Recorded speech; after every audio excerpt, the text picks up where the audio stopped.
Hey Spider Nation, welcome back to another episode of Spider-Man's Tangled WebShow. I'm Jonathan, and joining me tonight is James. What's going on, James? Like I said, not much. I hurt my knee like a week ago, and stings. Let's just say that. Safe thing to say on TV, I think, or YouTube technically. Some people probably watch this on their PlayStation or something like that, so technically it's TV. You know, so just that kind of hurts and that sucks, but I'm living through it. And this weekend's WrestleMania. I got the WWE Hall of Fame on the TV right now. Beth Phoenix is going in. We just had Ravishing Rick Rude, Rock and Roll Express, Diamond Dallas Page, bang. Go in. Tomorrow night's NXT. I'm gonna miss that for work, but then when I get home from work, I'll watch it. And Sunday night's WrestleMania. Again, gonna miss the first half of the show for work, but gonna watch the whole second half and then go back after I get done to go watch what I missed. And it's a great time to be a wrestling fan. WrestleMania weekend, even though there's some crap, and there's some good things that always happens in the wrestling world, and it's awesome. In terms of my week this week, well, I am also in a certain amount of pain because I have canker sores in my mouth here. Oh, boo-hoo! Here. Guy with a broken knee re-injures his knee, and you compare that to a fucking canker sore. Fuck you, John. Actually, 4 canker sores, so... John, do you want to know the pain that I go through every day on my knee? That's like a bajillion canker sores. In fact, no. It's like whatever the highest number you can rationalize compared to one canker sore pain. Wow, we're not even 2 minutes into the show and I already look like a massive douchebag. That is a new record, I must say, ladies and gentlemen. I think that might be a new record. But also, in terms of this week, we got a new Spider-Man trailer. That was a bit of a surprise. We didn't actually know that we were getting this trailer this week. Marvel and Sony on Monday morning they announced, "Hey, look out tomorrow." I know exactly why this trailer was released when it did. Because the day before, Justice League's trailer hit. Yeah, that is true. It's like it kind of makes you wonder. Is this like in response to Justice League's trailer? It has to be, because it's Marvel one-upmanship. Oh, DC's getting all the trends for the Justice League? We got Spider-Man now. Hold our beer. So yes, Sony and Marvel came out on Monday morning. They said, "Hey, look out for the new Spider-Man trailer tomorrow." And then Tuesday came, and we got the new Spider-Man Homecoming trailer, and... James is giving a precursor to what I was just about to say next. Reactions have been mixed. There have been a lot of mixed reactions. Some positive.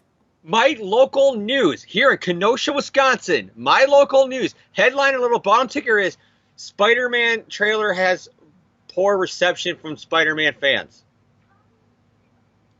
The Spider-Man trailer had mixed reception at best, I think we can say. There was some positive reception, but also some negative reception. Because, I don't really think I need to give a rundown of the trailer, because I'm pretty sure if you're watching this show, then you've already seen it. Basically, the basic gist of it. Peter Parker is desperately trying to balance his life as Peter Parker and as Spider-Man, and he's trying to learn how to be the best hero he can be. He wants to be an Avenger. Tony Stark says, "Is that necessary?"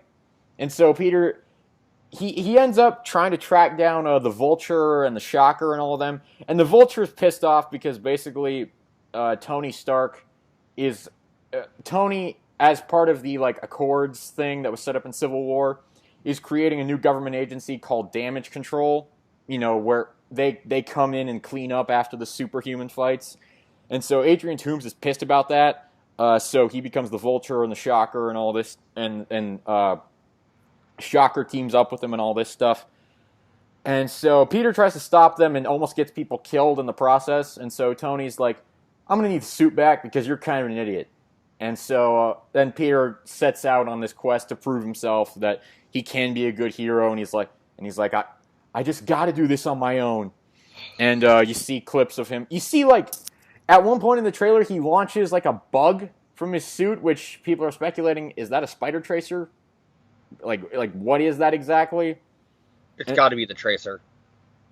You see the image of him from the first trailer with the web wings and stuff like that. And you see a lot of him in the old, like, amateur suit that we saw briefly in Civil War. So that's the basic gist of this trailer. Now, there are two main criticisms of it online that I've seen. One is that it gives away basically the entire plot of the movie. Personally, I agree with that. I think that's a fair criticism. Sony. And the other is that it is not that it basically proves that the movie is incorrectly named.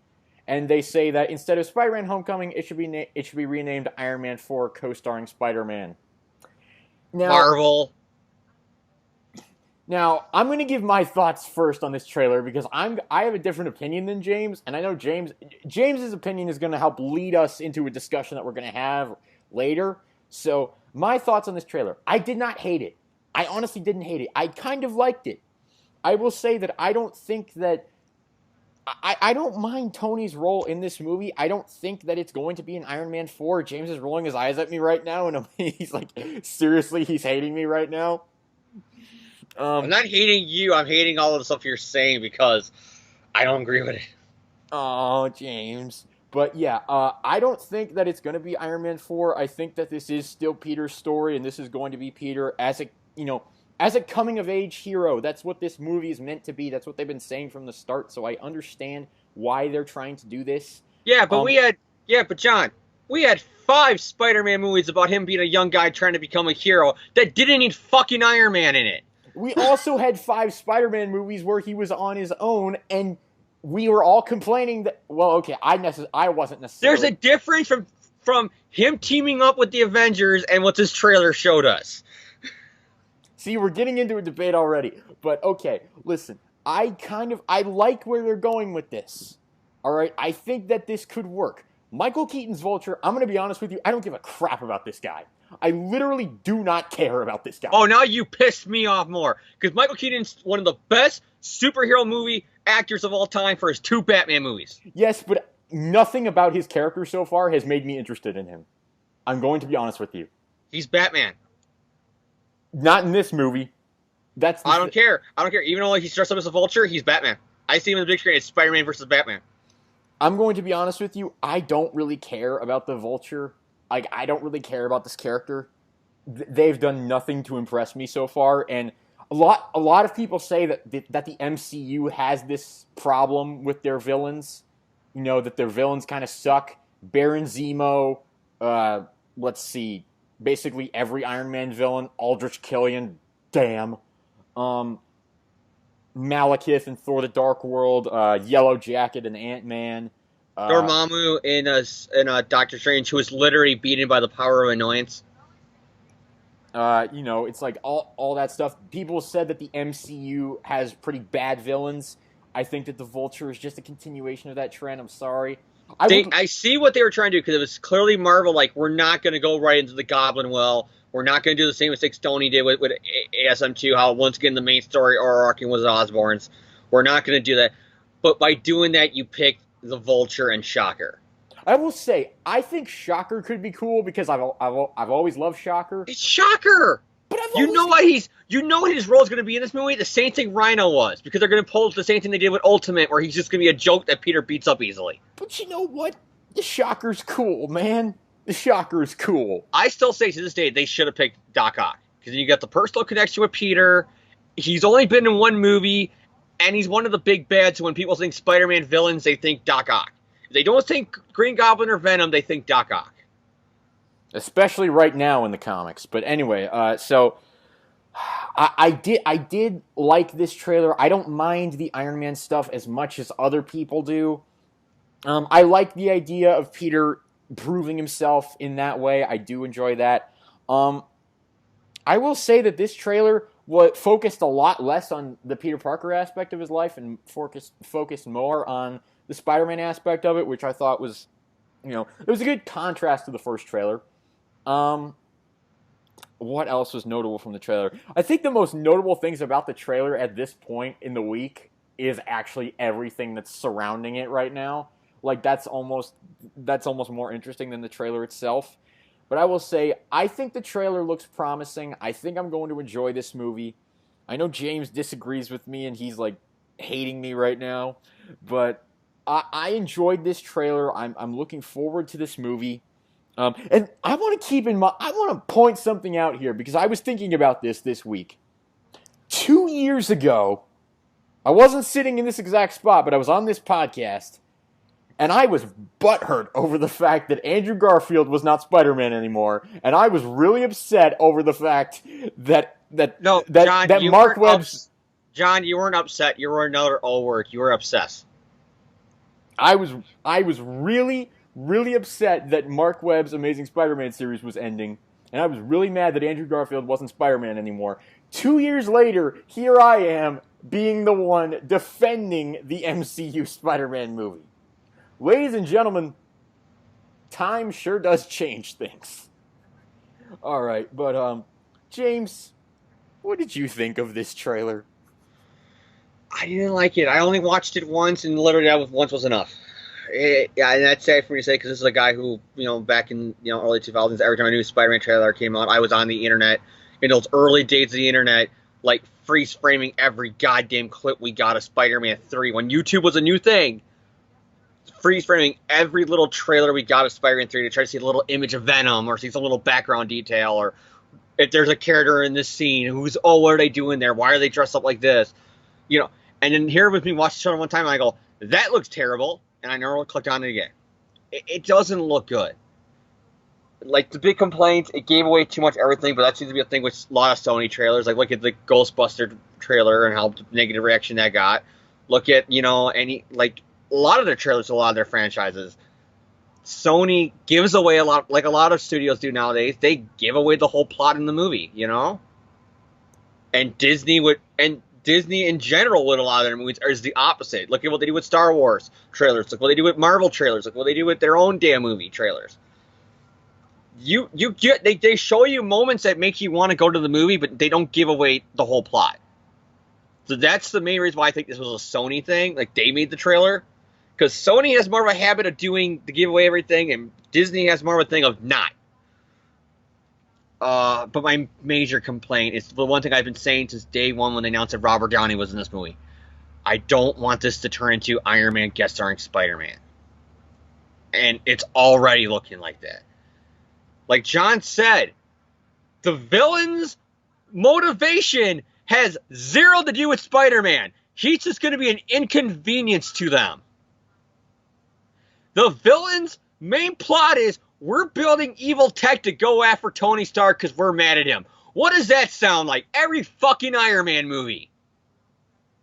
The main storyline is Peter had to prove himself to Tony. You think, taking down Giant Man in Avengers, or I mean not Avengers, in Captain America Civil War, that might have been enough for Tony to realize this kid's legit. The whole fact that you literally flew him all the way to Germany to fight Captain fucking American, a Russian assassin, goddamn Falcon, a marksman in goddamn Hawkeye, and Scarlet Witch with her reality-bending powers. He's good enough to do that, but he doesn't earn your respect to fight villains who are coming after you.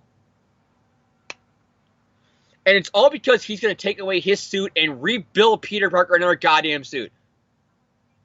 Do we think we'll see Iron Spider? And he's probably going to bang Aunt May in this movie. No, Tom Holland came out and debunked that rumor. He said that's not going to happen. I was exaggerating, John. I wasn't serious. Gosh dang it! That is the second time tonight, ladies and gentlemen, James has tricked me with sarcasm. Gosh dang it! I'm 0 for 2 tonight. It is literally... I just don't like this trailer. It gave away too much, and the too much they gave away was Iron Man. I'm not going to see a Spider-Man movie for Iron Man. I haven't seen the movie yet, so I don't know. Could it change when I see it? Everything in the trailer could be every goddamn... All the 2 or 3 minutes of the trailer could have been all the 2 or 3 minutes that Tony's in the movie, for all I know. My problem is, this is a Spider-Man movie, and you could have done it better if you're going to put Tony in there. Because you could do the whole tie, and that scene in the car, you can say that that's the beginning of the movie, and that's him dropping them off, and then Peter being kind of like, I don't get no respect from the other heroes, even though I helped save their butts in Germany.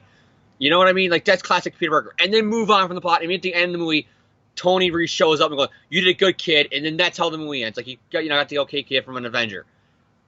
2 little scenes. In, out, bim, bang. You even got Tony Stark in the Iron Man suit coming over to Parker's house to say you did a good kid. Or on top of a skyscraper. Or whatever. There you are. You're done. You're moving on. Thank you. Fuck you. Bye. This, though, it's literally like every major scene and every major development is somehow revolving around Tony Stark. So, James, look what Civil War did. Tony had 50-50 with Steve. This trailer does not look like 50-50 at all with Peter. It looks like it's 90-10. I will say Civil War was more like 60-40. Steve Rogers got a little bit more time. But Spider-Man doesn't in his own goddamn movie. So, James, based on the very, very passionate negative reaction that you gave this trailer, I would venture a guess that you did not like it. And that you were not looking forward to this movie. I'm not looking forward to it right now. I am looking forward to see Iron Man 4. Let's just say that. Okay. That's what it is to me. It's Iron Man 4. You had... I mean, you know what I mean, though? Like, you described it. They're villains that are mad at Tony Stark, and they're using his own tech to build vulture wings to come after Tony Stark. That's not a Spider-Man movie plot. That was the Iron Man trilogy's plot. Literally, every movie. It was the plot of every movie. There was a way I thought they could have handled this with the Spider-Man universe. Was, remember in Avengers 1, that little short, little mini film they have where, the bank robbers are using... That was kind of like a backdoor pilot for Agents of S.H.I.E.L.D., where these, bank robbers, salvage, a Chikari tech and use it in, their new weapons. That was your way right there to put in Vulture in. If you don't want to explain how they built this high-tech stuff, your way around it is by saying, Chikari tech, I came across it and I made it into these wings and shocker gauntlets. You didn't have to say that they're doing this because it's Tony Stark tech and they're coming after Tony. Because now they sound like it's a repeat of Whiplash and Ironmonger and whatever the fuck was going on with Mandarin and that one guy in Spider-Man in Iron Man 3. Okay. I think that's all we can say about this trailer, because I was not as negative on it. James was not as positive on it. So we got kind of a debate going on there. But then there's the other piece of news. Well, this next piece of news comes to you in kind of two parts. Last week, Sony, I have to stress this, Sony, not Marvel, announced that they are putting a Black Cat, Silver Sable team-up movie in development. And then this week, a quote was released. Sorry, Tony Schimmel just called Edge once again one last time the rated R superstar. Goddamn, I got a little Hall of Fame. And then Amy Pascal at CinemaCon this week, she gave a quote in an interview that basically has caused the internet to lose its shit. And admittedly, it's kind of justified in that. Remember, this is the woman who, while they were rebooting Ghostbuster, literally brought in as creative consultants the original cast, the original crew, the original director, the original writer, original producers, and then in secret emails behind their back was making fun of them, calling them idiots that don't know how to make a real good movie, and then was trying to get all these other people to come in and reboot the movie in a completely different way, and it ended up be bombing. This is the same woman who did all that stuff. Remember that. So people were asking Amy Pascal about, isn't it great that, your studio and Marvel Studios have teamed up to make this Spider-Man movie? And she's like, yeah, it is great. And it may never happen again. Ow! That hurts. Yeah, okay. Careful what you wish for. Look, oh, Jesus Christ. How do I even address this? People on the internet, and I immediately, I don't want to bash people on the internet. I know I have a tendency to do that, and it makes me come off as a douchebag, so I want to stop doing that. People on the internet are freaking out about this, and they're kind of justified in doing that because Sony's track record with shit like this. Yeah, pretty much. Here's the thing: they announced the Venom movie. They announced the Venom movie, which no one asked for except for Avi Arad, who is still obsessed. Who is still obsessed with this project for like the past 12 years. Remember, this movie was originally supposed to take place in the Raimi universe. And then it was going to take place in the Andrew Garfield universe. Now it's apparently going to take place in its own universe. And now, according to rumors, it's going to take place in the 4th rebooted Spider-Man post-MCU universe. Yeah, don't jump ahead of me here, James. Now we've got this Black Cat Silver Sable team up development project. God. And now they're hinting that after we know we're getting Spider-Man Homecoming, we know he's going to be in Infinity War, and they've announced that they're developing a sequel to Homecoming. They said after the sequel, it may. At first they said a trilogy. Now they're saying after the sequel, it's not going to happen. Maybe won't happen again. Now here's the thing: this is all speculation, and Amy Pascal said it may not happen again. But here's the thing, Amy. I'm going to talk directly to Amy here. I know she's not watching this, but I'm going to pretend she is. You cannot announce something like that on the heels of announcements of Venom, a Black Cat and Silver Sable movie, and with the fact that 2 years ago, your company got hacked, and your emails were released to the public, and you were planning a Spider-Man cinematic universe that was going to fail, and everyone but you could see that. Okay, I'm sorry, that was too far, but... No, that's not fair to her. Everybody but her and Avi Arad could see that. Look, I'm sorry. How does Avi Arad still got a job at Sony? That's what I want to know. I'm going to be honest.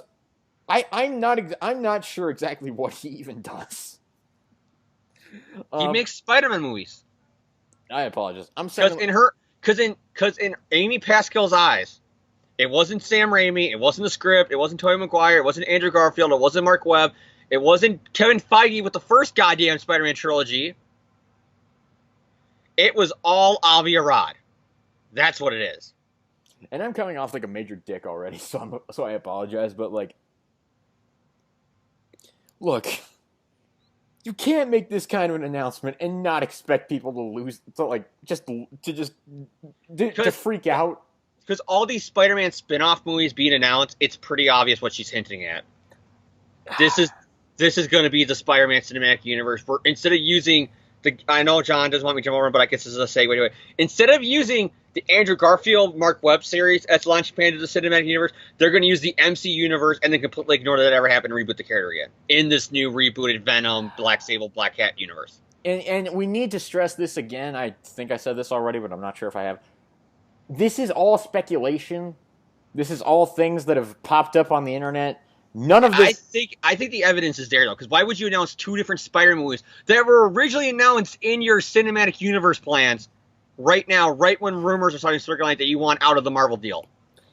And it's all speculation. None of it's confirmed. There are rumors flying around. The Amy Pascal quote is legitimate. She did say that at CinemaCon. I think it's pretty obvious what Sony's doing here. Like, because it's literally, I'm condemning them for their PAX actions. Literally, this is no different nice. Like I said with Ghostbusters, with what they did with the Spider-Man movies before this, what they did with James Bond movies. They kind of screw these things over a little bit. And I will say, like, if this is true, and again, I'm going to be honest with you, I don't think it is. Because I have real trouble wrapping my brain around the idea that they would possibly integrate Spider-Man into the MCU just to take him out right when things are going good for them. I can see Amy Pascal and the other Sony executives, from what we have learned about these people with the Sony hacks and other shit they've said in interviews, and what insiders in Hollywood have said, the way how they are and where their company is in the shape it is right now. I can totally buy that, though. That they would just see, we're letting Marvel borrow the character until we do our thing, because we know what's best for him. But here's the thing. It's like, we have Civil War, and pretty much everyone loved Spider-Man in Civil War. We have Spider-Man Homecoming. Think about it, though, John. This is one thing, if I can interrupt you again. What is a better launching pad for their Spider-Man cinematic universe? Coming off ASM 2, which was gotten mixed reactions at best, or coming off of finally letting him team up with the other Avengers, and you can, oh yeah, you like that? Well, here's our Spider-Man who's completely different. See, that's why I'm struggling with that idea, because it's like, how does anyone believe that that's going to go over well? It's not going to. I think Cooler Heads is going to prevail after the money comes in from Homecoming 1, after, the money comes in from Avengers. They're going to see the writing on the wall. They're going to have to, Marvel and Sony. They're going to have to see the writing on the wall, and they're going to have to say, whatever it takes, we got to keep on just renewing this deal. We'll be idiots. But already it's coming out that the big thing is money. Sony wants the Spider-Man in these movies, but 100% them. And this is what it's like. I don't believe these rumors. I honestly don't. I don't believe them. I think there is like where there's smoke, there's fire, and I think there is some truth here because there's just so many little things announcing the Venom and the Silver Sable movies and the Black Cat movies that were announced originally with the Andrew Garfield series. You got the rumors of her outright saying we might not do another Spider-Man movie after Avengers and the next Homecoming with them. You got the fact that there was rumors that they were like promoting Life with Spider-Man 3 clips and everything in the trailers because they wanted people to think it was the Venom movie, prequel. You got the rumors that they were petitioning to get reshots into Infinity Wars and get it rewrote in. There's rumors that they were trying to get their way into that creative of the 100% Marvel movies with the Avengers because they wanted them to put him in the black suit to tie into the Venom movie that had zero Marvel connections. There are just so many little things here that I think it's too much to be just, rumors. You know what I mean? At the end of the day, it's all speculation. We don't know. That's the thing. We don't know. But I just struggle to believe this. I really do. I struggle to believe it. Because I cannot wrap my mind around this idea that you put Spider-Man in the MCU thing, something that fans have been demanding since 2008, and then it's like the moment things are going well, you yank him out. Like I said, you said you hear this, and my mind immediately goes to, well, that's Sony been the last decade since Spider-Man 3. Maybe I'm just too optimistic about people. I mean, like I said, I'm calling them out for their past actions. Like, read the email hacks, read what insiders have said about Sony as a company. See how they're banking on a poop emoji movie and a baby movie to get them back in the red. You know what I mean? This company, it just sounds like they would do that. All right. Do we have any other thoughts on this? Just that, like you, I hope it's not going to happen, but I think it is. I think the writing's on the wall. And the worst part about this is I feel bad for the fans because you finally got Spider-Man in the world. You got Tony Stark integrating himself into 90% of the goddamn Spider-Man movie. And then, like a flick of lights, they're going to never be able to mention him, never show him again. They're probably going to have to delete him out of clips. They're going to literally one more day him, it looks like, if they're going to have to do this, because they got to pretend he wasn't there. How is this going to affect home video releases of past movies? Because you're going to have, will re-releases of Homecoming and Civil War and Infinity War be fucked up because you got two companies fighting over the copyright on it? Because this has happened before with superhero movies. We had two companies that had a rights to something in a movie, and then they fought over it, and the movie never gets released. A.k.a. the Batman 60s TV show that it took 60 years to finally come out on DVD because of rights battles between Warner Brothers and Fox. There's a lot of really bad things that could happen if this deal falls south. Which is why I don't think it will. I really don't. And remember, what did a lot of fans said the week after this deal came home? They were posting photos of Ultimate Captain America dragging the dead body of Ultimate Peter and saying, we're taking you home, you're finally safe, Peter. And they were saying that Sony won't have shit to do with this movie. Sony just has to bend over and take it from Marvel. They got nothing to say, and now we're seeing with these rumors that it's the opposite. Sony is and will always be, because they own the movie rights to him, they will always have the final say, and if they don't get their way, yank, he's gone. Disney. Here's what needs to happen. Bob Iger and Kevin Feige just need to go up to Amy Pascal and the Sony execs and just plop down a briefcase and just open it up. There's $1 billion in there. It's like we got 100 more of these guys out here. Sony is in so much financial crap that, and in their eyes, they need that big franchise because James Bond fucked them in the end. Ghostbusters fucked them in the end. The last Spider-Man movies they did by themselves fucked them in the end. But I think in their deep mind, they're like, these superhero movies are so big, no matter how... If Marvel's offering us $1 bajillion to buy back the rights to the character, then he must be worth $2 billion in the box office by us alone. Like, I think that's what they think with if Marvel did legitimately ever give them an offer. Is, well, if you're willing to buy the character back for all this money, then that must mean we can make more than that. If you guys want him back, there's got to be a profit there. Kevin, Bob, just do whatever it takes. Like, I don't think it's up to them. I don't think it's up to them, though. I think it's up to Sony. And like I said, this company, from what we have seen with the hacks, Marvel could give them $1 bajillion for the Spider-Man movie rights. And they'll say, well, then he's obviously worth $2 bajillion if you guys want him so that bad. I struggle to believe these rumors. I really do. Like, Haha, the Ultimate Warrior's wife just asked Enzo how's he doing. Sorry. I struggle to believe these rumors. I really do. I struggle because it just, to me, it doesn't make sense. It doesn't make sense at all. And to me, it's probably going to happen because, like John said, it doesn't make sense. And with Sony, from what we have seen as a company the last decade with them, what doesn't make sense with regular movie people is what they seem to go for. All right. That's basically going to do it for the movie talk. We're never going to get an interview with Sony, are we? Yeah, we're never... let's see. Let's add the list. Let's go down the list of people. Right, let's clarify right now in case Sony is watching us right now. Everything we have said, of course, are rumors that are on the internet. We're not taking claim to any of this stuff. And if stuff is taken claim by us, we're not saying that these are legit facts or whatever. They're just our opinions. In our mind, these are the truth because it's the truth to our opinions. So... you can't sue us shit. Let's see. Who are we not getting interviews with? Sony? I right now only got $20 in my bank account next to, like, hospital bills and shit like that. Sue me for those $20, Marvel. I mean, Sony. Let's see. People we're not getting interviews with. Sony. Dan Slott is never coming on this show. Dan Slott is never going to go on a Spider-Man podcast unless it's all 100% just fan love to him. Who else is never going to come on this show? Probably, like, Joe Quesada. I don't know, because Quesada has been a guest on the crawl space and shit like that. You know, after one more day. So I won't be surprised if we're at a convention, he was there, and we said, hey, we're from a Spider-Man podcast. Can we have a brief sit-down interview with you? I can totally see him be like, okay, that's fine.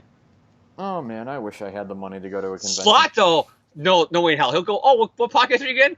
Oh, that Power Packer 90 who said he didn't read Superior Spider-Man, and I called him out on CBR once. No, fuck that guy. James is still pissed about that. Still not bitter for that. In fact, the whole fact that I'm up there with, like, people that got called out by him before, I'm not going to name names here on our podcast, but, like, other people have been called out in the fandom the Spider-Man fandom by Dan Slott. The fact that I'm up there now with them. He fought me once on CBR, I will say that. So John's on the list. Everybody to WrestleMania weekend. Chris Jericho. We just made the list.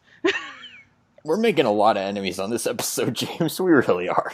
Like, who have we insulted? We're making a lot of enemies with, like, people in, like, show business and the comic book scene. But yet, there's probably other Spider-Man fans who are like, "You're cool. You can hang out with us." We do have one other topic to discuss tonight, and that is Amazing Spider-Man Renew Your Vows #5. This came out last week, but last week we were too busy fawning over the Power Rangers movie to talk about Spider-Man.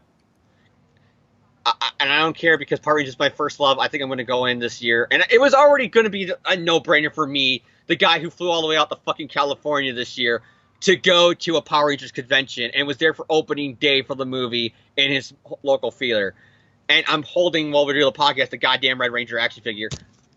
And where did I put it? And the Red Ranger original from Kodo Sentai Jurenja figure art is probably going to enjoy the Power Ranger movie better than the Spider-Man movie this year. But we do have Amazing Spider-Man Renew Your Vows #5. Brawl in the Family Part 5. Jurenja. Jerry Conway, writer. Nathan Stockman is the artist.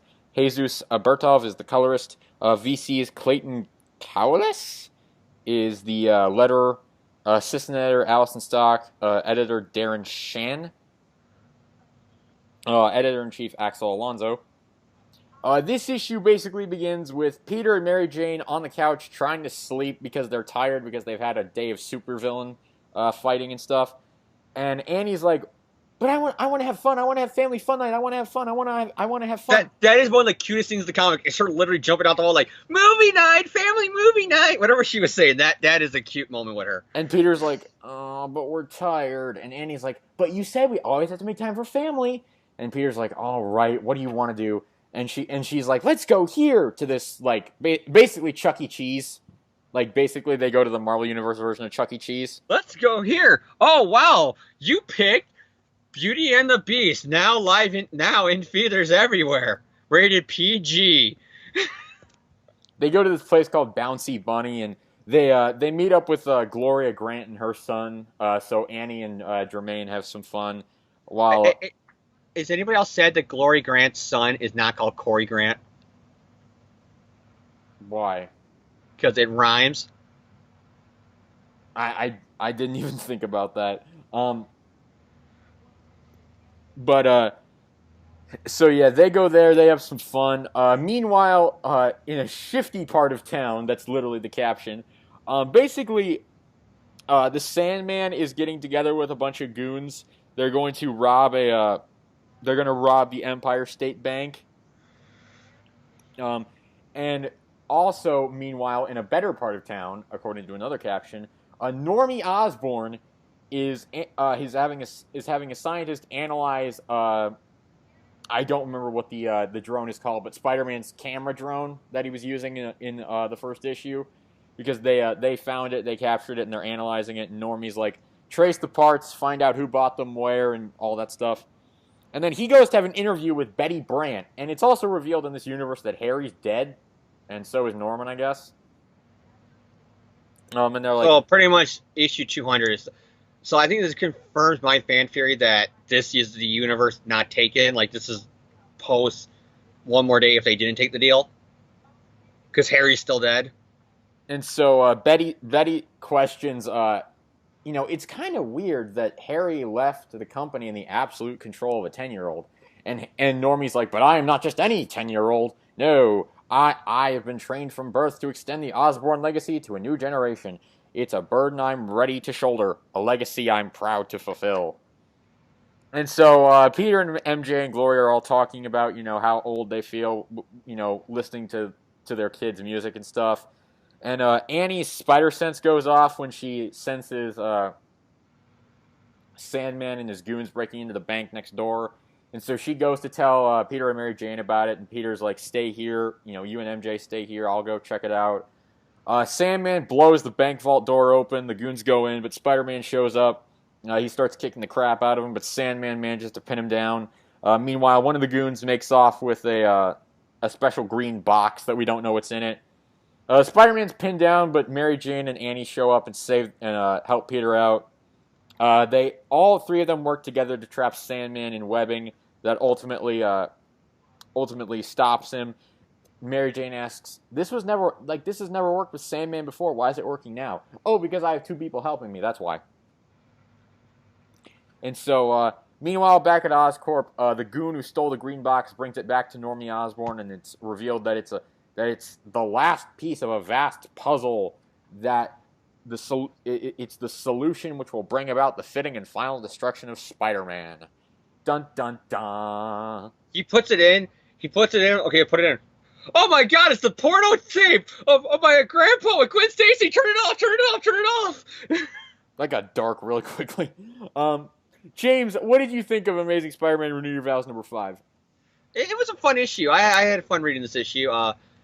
Conway wrote another great issue. And think about it. For the guy who back in the 70s took the job of Spider-Man and thought every day it wouldn't be here a year from now, like comics were going to be dead in a year time when he was writing his original run of Amazing Spider-Man, to be here in 2017 still writing Spider-Man comic books, that's impressive. You got to say.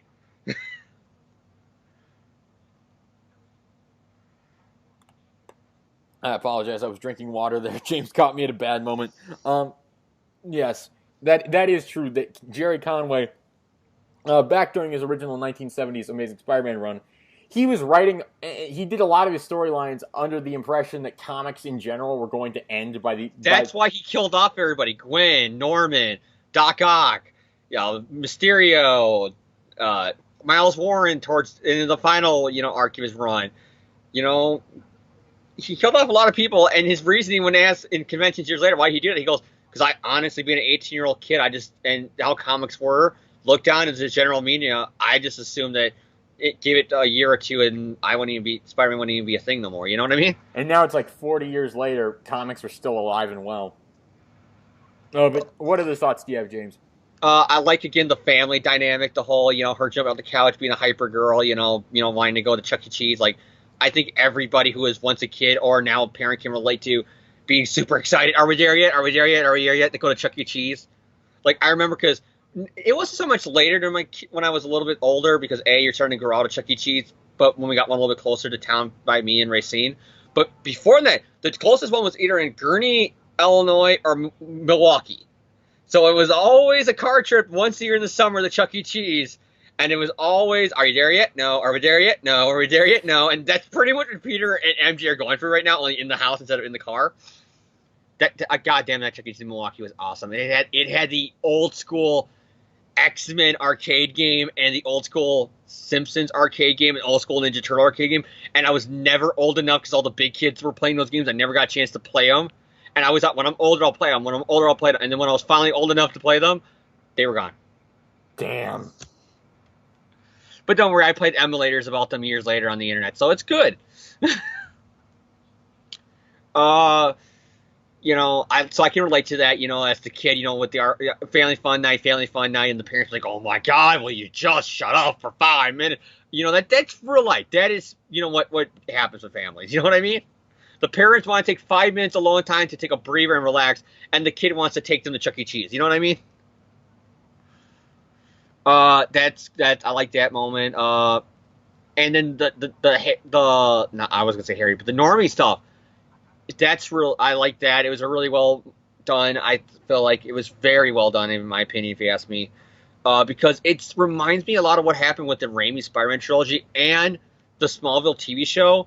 How the road to hell is paved with good intentions. It's his curiosity of trying to figure out all this shit about Spider-Man, which is leading him to become the new Goblin and evil. He's not just mustache twirling, my father and my grandfather were killed by Spider-Man and I have to get him. You can see there's a progression as he's getting to that point, and I like that. Origin story for a villain. The villain, you know what I mean? The villain you can simplify with. Like Stan Lee has said this for a year, and a lot of people say this when it comes to a great villain. A great villain is when you can relate to him, where you can literally follow his path and say, that can be me. That can be me. That can be me. That can be me. I would be doing that. Although I don't see anything wrong with that. And then they get to that point where they cross the line, and then you realize just how, oh my God, I could be that person. That's a great villain. So, James, any other thoughts? And do you give this a thumbs up, sideways, or down? Thumbs up. I'd agree with that. I really enjoyed this issue as well. I think I'd go so far as to say that it was my favorite issue of the series so far. It's a good one-off issue. I know it has tie-ins to other issues, and it's got also obviously setting other things up, but it's also just a fun one-off story. It's just a fun family night issue. I mean, I think that's literally the premise of the story, and I think it accomplishes that really well. Like James brought up the family dynamic, you see that a lot in the beginning, the middle, the end. You see that throughout. We get another peek into Annie's spider sense, which we're continuously wondering, just like, how does that work? Is it like it's clearly more specific than Peter's spider sense, so we're trying to figure that out. What else? I like the Sandman. I like that he was just portrayed as a blubbering idiot the entire time. I'll admit I like that. And his running gag through the issue was that he was constantly getting like cliched jokes wrong. He was saying, like taking candy from a hobby horse or whatever, and it's like obviously it's supposed to be. Watching him do this, I just assume like he's the Spider-Man 3 Sandman, because one of my jokes when I saw that movie as a kid is Sandman's an idiot. Yeah, pretty much. So it's like, yeah. I just recently rewatched Spider-Man 3 the other day. with the whole Venom life rumor. I thought I would just go for Spider-Man 3, for kicks and giggles. And that scene where he punches Venom, he's like, end of the line, Spider-Man. And then Venom in a scene that still makes you jump, where he just goes, with the teeth and the snarl and the tongue, classic Venom. And then he just throws him at a wall and walks away. It's like... And then he goes, I want him dead too, Clint. His mind doesn't immediately shoot. Spider-Man, who never kills anybody, who talks about playing for keeps, tried to murder me. Now a guy in the same suit is saying, I want him dead too, Clint. I know about your daughter. Wouldn't 2 and 2 tell you that this is the guy who tried to kill me and not Spider-Man? The guy who literally tried to bite my head off by 2 seconds ago? No, he just throws him in a wall and gets ready to walk away. Literally, that scene is literally, he just looked at Venom and like, part of me thinks he just froze him against the wall. Like, I don't give a shit about you, Raimi doesn't, and started walking away. Sandman is literally Sam Raimi in that scene. It's like, even I don't care about you. And don't forget, he's the one villain in all the superhero movies who can say, I lived to see the end of the superhero movie. And why? Because he said, I'm sorry. Murdering people, much less Uncle Ben, murdering a lot of people with Sandman and robbing the banks is all forgiven and forgotten because he said, I'm sorry. All right, but yeah, I like Sandman in this issue. It was fun. I like the artwork. I thought the artwork was pretty good. Nathan Stockman, for anyone who isn't familiar with him, he worked on the Spidey title that was coming out last year. He did a few issues of that, so I thought his art style worked well with the tone of this story. And other than that, I think it works better than Stegman's. Yeah, Stegman's very dark for a title they're going for, a little more light, happy, friendly neighborhood, family man, Spider-Man. I wouldn't say Stegman's dark. I would say Stegman's more gritty-ish. Like, I think what tempts me to say that about him is Superior. Yeah, it's like that is where Stegman really, like, that's what got you think his Spider-Man name in. Stegman is, in my opinion, the artist of Superior Spider-Man. But yeah, it's like, so I like the artwork on this. Overall, I give it a thumbs up. I thought it was a really fun issue. I really enjoyed it when I read it. So that's pretty much going to do it for the reviews of this week, and that's also going to do it for this episode of the podcast. We don't really have anything else to talk about. This was a fairly interesting episode, I will say that. It could have went longer with us ranting about a trailer, but John questioned me. I cut it off because I was like, at this point, we're just going to start repeating ourselves. But well, not about the trailer. I think about the rumors, because the rumors we could literally like there are people literally who are talking about this for hours on other podcasts and shit like that. Yeah, I didn't really feel the need to do that. But we probably made a few enemies on this episode. No, we probably just made one, and her name is Amy. But James, any final shout-outs before we sign off? Like I said, tonight's the Pro Wrestling Hall of Fame. Not the Pro Wrestling Hall of Fame, but the WWE Hall of Fame. WrestleMania is the Sunday. I'm getting ready for WrestleMania. NXT is this Saturday. Getting ready for NXT. Great weekend for wrestling. WCPW is having a show, so shout out to WCPW, What Culture Pro Wrestling. Their YouTube channel, and they run their own wrestling company. Watch it. They're in the UK. Funny guys. King Ross. I'm a loyal subject. You Mark. The Adam versus Adam. One of them has to legally change his name Plumpe if his predictions for WrestleMania are wrong. So classic stuff. Check out their company. WrestleCon, and of course tonight's Hall of Fame. So I'm going to read off the name of the Hall of Famers because my shout out tonight's going to be to every professional wrestler and everybody in the business who's going into the WWE Hall of Fame tonight. From rest in peace, ravishing Rick Rude. Nothing we can say about Rick Rude. He is the ideal heel. He somehow found he found a way to have both men and women hate him, all due to the fact of his sex appeal. His whole thing is, you wish you could be me, and your woman wishes she could be with a man like me, but she's too ugly to be with me. And he had everybody wanting to kick his ass after that. Rick Rude is iconic. Founding founder of DX, former WCW World Champion, former Intercontinental Champion, all-time great. Beth Phoenix, former Women's Champion, Diva Champion. She was in the Royal Rumble match for a woman. Theodore Long, Teddy Long, player, holla holla, legendary referee, manager, on-screen authority figure. We're going to make this a tag team match with The Undertaker player. This iconic Teddy Long, well deserved.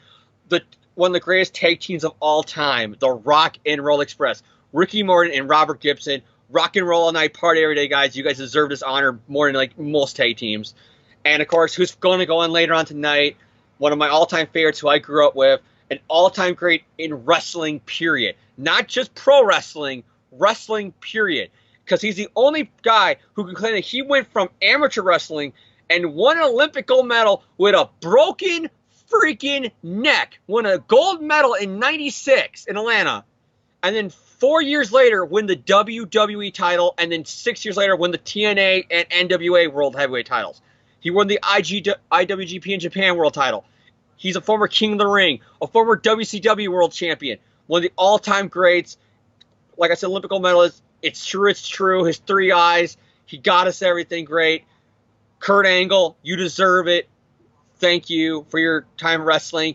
And another guy, I can't believe I almost skipped over him, but one of my all-time greats I also grew up when I was a kid. WCW Kid for life. He was a part of that great WCW era with Bill Goldberg, the NWO, Sting, Flair.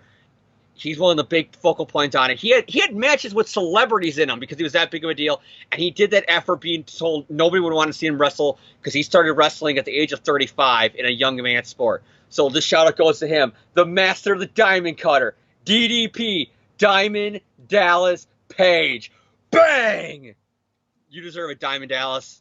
Everybody, Jim Cornette had a great speech tonight. Awesome. Shout out to all of you guys. And, you know, I know a lot of people are saying, oh, I'm getting all marky about wrestling. I'm being a wrestling fan. This is a fake sport. Screw you. I don't give a shit. Wrestling is a sport. I don't care if it's fake or whatever. Shut the fuck up if you hate wrestling. Okay, then. In fact, if you hate wrestling, and because it's fake, well, let me tell you something. Stop crying about the goddamn, Game of Thrones and, all that shit. Because those are just as fake as wrestling. And if you're not down with that, I got 2 words for ya. Suck it. My shout out this week: Marvel, Stan Lee, Steve Ditko, Jerry Conway, Nathan Stockman, Tom Holland, Kevin Feige, John Watts, Amy Pascal, all them. Thank you for Spider-Man. Thank you for the comics reviewed this week. Thank you for the trailer. Other shout-outs. I feel like I had another shout-out, but I completely forgot what it was. Shout-out to all the people who we pissed off with this episode. Let's see the list of the people we pissed off in this episode. Amy Pascal, Avi Arad, Dan Slott, again, somehow, even though we didn't talk about reading his comics. Joe Krogan, who's anti-professional wrestling.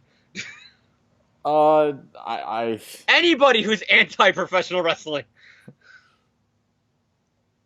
We made enemies on this episode.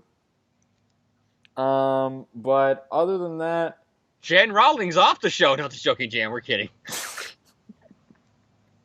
Just have to put your name out there, Jan, because you're awesome.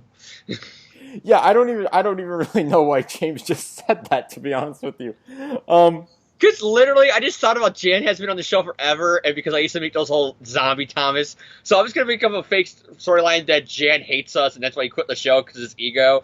And Jan just said, no, it's a joke. I'm not really saying that you quit the show over your own ego. In fact, that's the whole idea that you would quit anything over your ego is just hilarious, because you don't have an ego about you at all. Yeah, when I think Jan, I don't think egotistical. I will say that. Shout out to the Power Rangers, because James is playing with the action figures.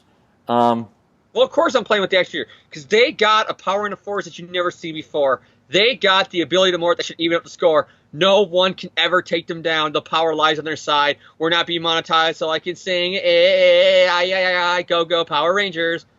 Go, go, Power Rangers. Go, go, Power Rangers, you Mighty Morphin Power Rangers. That movie was still awesome. I still maintain that. That was still a good movie. Yeah, so other than that, thank you for everyone who tuned in for this episode. We will see you next week. We don't know what we'll talk about yet, but we'll see you next week. See you all later.